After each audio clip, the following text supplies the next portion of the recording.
नमः शिवाय। स्वागत है दोस्तों आप सभी का आपके अपने चैनल जी जायसवाल यूट्यूब स्टोरी में। दोस्तों आज आप सुनेंगे श्रावण मास महात्म्य अध्याय 9। दोस्तों इस कथा में आज आप सुनेंगे शुक्रवार जीवंतिका व्रत की कथा। ईश्वर बोले, हे सनत कुमार, इसके बाद अब मैं शुक्रवार व्रत का आख्यान कहूँगा, जिसे सुनकर मनुष्य संपूर्ण आपदा से मुक्त हो जाता है। लोग इससे संबंधित एक प्राचीन इतिहास का वर्णन करते हैं। पांड्य वंश में उत्पन्न एक सुशील नामक राजा था। अत्यधिक प्रयत्न करने पर भी उसे पुत्र प्राप्ति नहीं हो सकी। उसकी सर्वगुण संपन्न सुकेशी नामक भार्या थी। जब उसे संतान न हुई तब वह बड़ी चिंता में पड़ गई थी। स्त्री स्वभाव के कारण अति साहसयुक्त मन वाली उसने मासिक धर्म के समय प्रत्येक महीने में वस्त्र के टुकड़ों को अपने उदर पर बांधकर उदर को बड़ा बना लिया और अपनी प्रसूति का अनुकरण करने वाली किसी अन्य गर्भिणी स्त्री को ढूंढने लगी। भावी देवयोग से उसके पुरोहित की पत्नी गर्भिणी थी। तब कपट करने वाली राजा की पत्नी ने किसी प्रसव कराने वाली को इस कार्य में लगा दिया और उसे एकांत में बहुत धन देकर वह रानी चली गई। उसके बाद रानी को गर्भिणी जानकर राजा ने उसका पुंसवन और अनवलोभन संस्कार किया। 8वां महीना होने पर सीमंतोन्नयन संस्कार के समय राजा अत्यंत हर्षित हुए। इसके बाद उस पुरोहित पत्नी का प्रसव काल सुनकर वह रानी भी उसी के समान सभी प्रसव संबंधी चेष्टाएं करने लगी। पुरोहित की पत्नी चूंकि पहली बार गर्भवती थी, अतः प्रसूति कार्य के प्रति वह अनभिज्ञ थी और केवल प्रसव कराने वाली दाई के ही कहने में स्थित थी। तब उस दाई ने पुरोहित पत्नी के साथ छल करते हुए उसके नेत्र पर पट्टी बांध दी और प्रसव के समय उसके पैदा हुए पुत्र को किसी के हाथ से रानी के पास पहुंचा दिया। इस बात को कोई भी जान नहीं सका। उसके बाद रानी ने उस पुत्र को लेकर यह घोषित कर दिया कि मुझे पुत्र रत्न की प्राप्ति हुई है। इन सब के बाद दाई ने पुरोहित की पत्नी की आंखों की पट्टी खोल दी। दाई अपने साथ मांस का एक पिंड लाई थी और उसने वह उसे दिखा दिया। फिर उसके सामने आश्चर्य तथा दुख प्रकट करने लगी कि यह कैसा अनिष्ट हो गया और कहने लगी कि अपने पुरोहित पति से इसकी शांति जरूर करवा लेना। कहने लगी कि संतान नहीं हुई कोई बात नहीं, पर तुम जीवित हो यह अच्छी बात है। इस पर पुरोहित पत्नी को अपने प्रसव के स्पष्ट चिंतन से बहुत संदेह हुआ। ईश्वर बोले, राजा के पुत्र जन्म का समाचार सुन जात कर्म संस्कार कराया और ब्राह्मणों को हाथी घोड़े तथा रथ आदि प्रदान किए। राजा ने कारागार में पड़े सभी कैदियों को प्रसन्नतापूर्वक मुक्त करा दिया। उसके बाद राजा ने सूतक के अंत में नामकर्म तथा अन्य सभी संस्कार किए। उन्होंने पुत्र का नाम प्रियव्रत रखा। हे सनत कुमार, श्रावण मास के आने पर पुरोहित की पत्नी ने शुक्रवार के दिन भक्तिपूर्वक देवी जीवंतिका का पूजन किया। दीवार पर अनेक बालकों सहित देवी जीवंतिका की मूर्ति लिखकर पुष्प तथा माला से उनकी पूजा करके गोधूम की पीठी के बनाए गए 5 दीपक उनके सम्मुख उसने जलाए और स्वयं भी गोधूम का चूर्ण भक्षण किया और उनकी मूर्ति पर चावल फेंका और कहा, हे जीवंती, हे करुणा वन्य, जहाँ भी मेरा पुत्र विद्यमान हो आप उसकी रक्षा करना। यह प्रार्थना करके उसने कथा सुनकर यथाविधि नमस्कार किया। तब जीवंतिका की कृपा से वह बालक दीर्घायु हो गया और वे देवी उसकी माता की श्रद्धा भक्ति के कारण दिन रात उस बालक की रक्षा करने लगी। इस प्रकार कुछ समय बीतने पर राजा की मृत्यु हो गई। तब पितृभक्त उनके पुत्र ने उनकी परलौकिक क्रिया संपन्न की। इसके बाद मंत्रियों तथा पुरोहितों ने प्रियव्रत को राज्य पर अभिषिक्त किया। तब कुछ वर्षों तक प्रजा का पालन करके तथा राज्य भोग कर वह पितरों के ऋण से मुक्ति के लिए गया जाने की तैयारी करने लगा। राज्य का भार वृद्ध मंत्रियों पर भक्तिपूर्वक सौंप कर और राजा के स्वयं के राजा होने का भाव त्याग कर उसने कार्पटिक का भेष धारण कर लिया और गया के लिए प्रस्थान किया।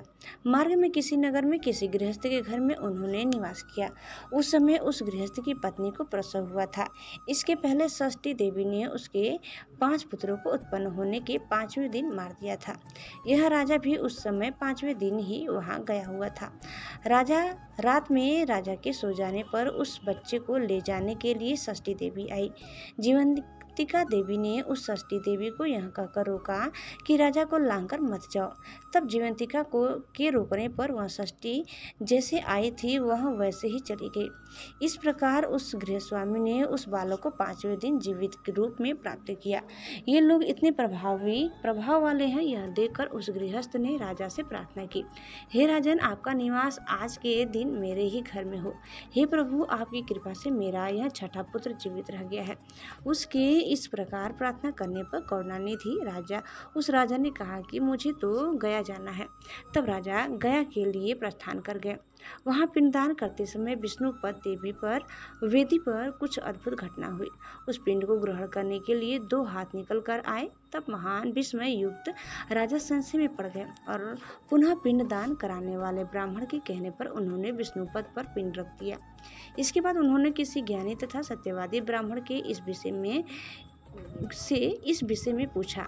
तब उस ब्राह्मण ने उनसे कहा कि ये दोनों हाथ आपके पितर के हैं। इसमें संदेह तो घर जाकर अपनी माता से पूछ लीजिए, वो हम बता देंगे। तब राजा चिंतित तथा दुखी हुए और मन में अनेक बातें सोचने विचारने लगे। वे यात्रा करके पुनः वहां गए जहां वह बालक जीवित हुआ था। उस समय भी वह स्त्री को पुत्र हुआ था और वह उसका 5वां दिन था।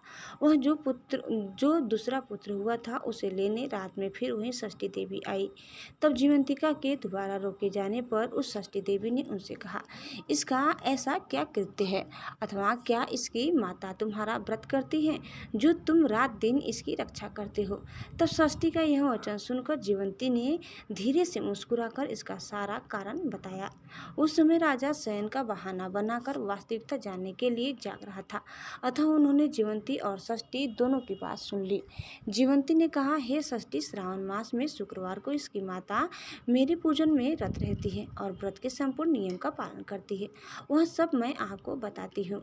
वह हरे रंग का वस्त्र तथा कंचुकी नहीं पहनती और हाथ में उस रंग की चूड़ी भी नहीं धारण करती।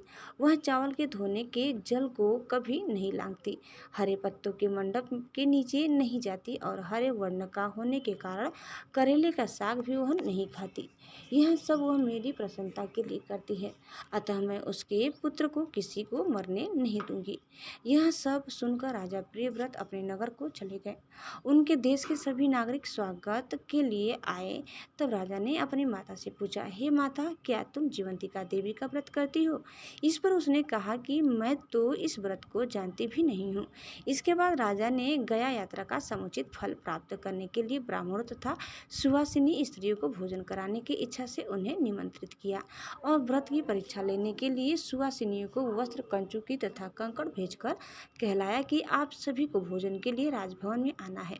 तब पुरोहित की पत्नी ने दूत से कहा कि मैं हरे रंग की कोई भी वस्तु कभी ग्रहण नहीं करती हूँ। राजा के पास आकर दूत ने उसके द्वारा कही गई बात राजा को बता दी। तब राजा ने उसके लिए सभी रक्त वर्ण के शुभ परिधान भेजे। वह सब धारण करके वह पुरोहित पत्नी भी राजभवन में आई। राजभवन के पूर्वी द्वार पर चावलों के धोने का जल पड़ा देखकर और वहाँ हरे रंग का मंडप देखकर वह दूसरे द्वार से गई। तब राजा ने पुरोहित की पत्नी को प्रणाम करके इस नियम का संपूर्ण कारण पूछा। इस पर उसने इसका कारण शुक्रवार का व्रत बताया। उस प्रिय व्रत को देखकर उसके दोनों स्तनों में से बहुत दूध निकलने लगा। दोनों वक्ष स्थलों से उस राजा को दूध की धाराओं से पूर्ण रूप से सिंचित कर दिया। तब गया में विष्णुपदी पर निकले दोनों हाथों जीवंतिका तथा षष्ठी दोनों देवियों के वार्तालाप तथा पुरोहित पत्नी के स्तनों से दूध निकलने के द्वारा राजा को विश्वास हो गया कि मैं इसी का पुत्र हूँ। उसके बाद पालन पोषण करने वाली माता के पास जानकर विनम्रता पूर्वक उन्होंने कहा, हे माता, डरो मत, मेरे जन्म का वृत्तांत सत्य सत्य बता दो। यह सुनकर सुंदर केशों वाली रानी ने सब कुछ सच सच बता दिया। तब प्रसन्न होकर उन्होंने जन्म देने वाले अपने माता पिता को नमस्कार किया और संपत्ति से वृद्धि को प्राप्त कराया। वे दोनों भी परम आनंदित हुए। एक दिन राजा प्रियव्रत ने रात में देवी जीवंती से प्रार्थना की, हे जीवंती, मेरे पिता तो ये है, तो फिर गया में वे दोनों हाथ कैसे निकल आए थे? तब देवी ने स्वप्न में आकर संशय का नाश करने वाला वाक्य कहा, हे प्रियव्रत, मैंने तुम्हें विश्वास दिलाने के लिए ही यह माया की थी, इसमें संदेह नहीं है। हे सनत कुमार, यह सब मैंने आपको बता दिया। श्रावण मास में शुक्रवार के दिन इस व्रत का अनुष्ठान करके मनुष्य सभी मनोरथों को प्राप्त कर लेता है।